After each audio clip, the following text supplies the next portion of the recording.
The ingredient what we required for making dhokla: 1 teaspoon of citric acid, and a 1/4 cup of sugar, and a 1 teaspoon of salt, and a 1 teaspoon of baking soda, what we're gonna use later this thing, and 2 teaspoon of oil, 150 ml of water to making batter, and 1.5 cup a gram flour, and a 1/4 teaspoon of turmeric powder.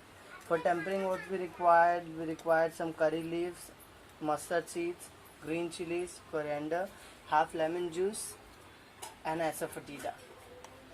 We're gonna prepare the batter. The first thing we're gonna do, we add citric acid into our water.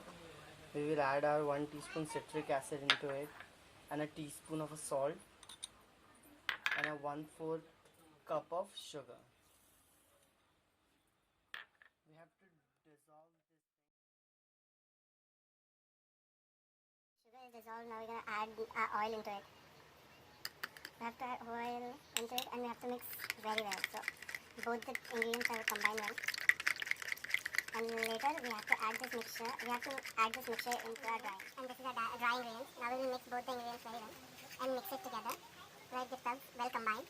And now we're gonna add this prepared liquid into our dry ingredient. And we'll make our batter. Add slowly into 2 batches so that you get a lump-free batter. So this is the consistency of what we required for our batter. It's not too runny and too thick. It's just flowing smoothly. Already on my gas, and I greased my tin. And one trick I'll show you here. Every time I'm making dhokla, I'll just put my tin into this thing so that it gets already heated before I add in the prepared batter. Add a little bit of water into it to dissolve the baking soda very well. Make sure the baking soda dissolves very well. Now we will take prepared batter. It's almost pressed maybe.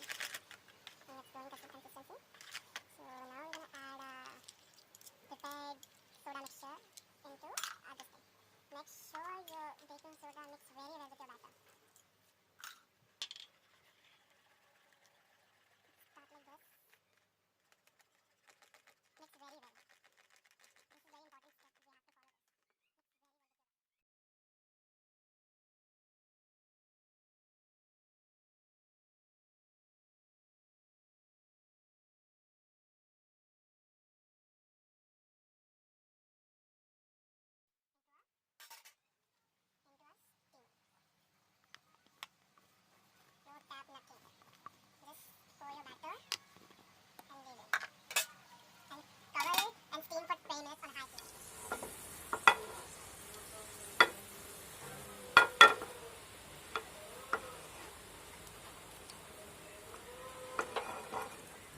Green chilies into it.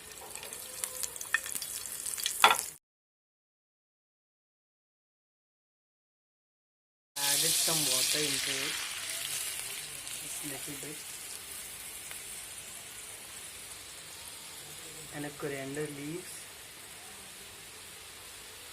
and half lemon juice into it.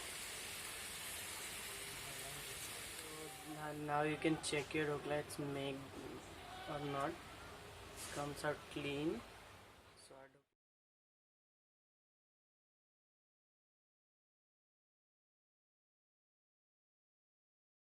ready.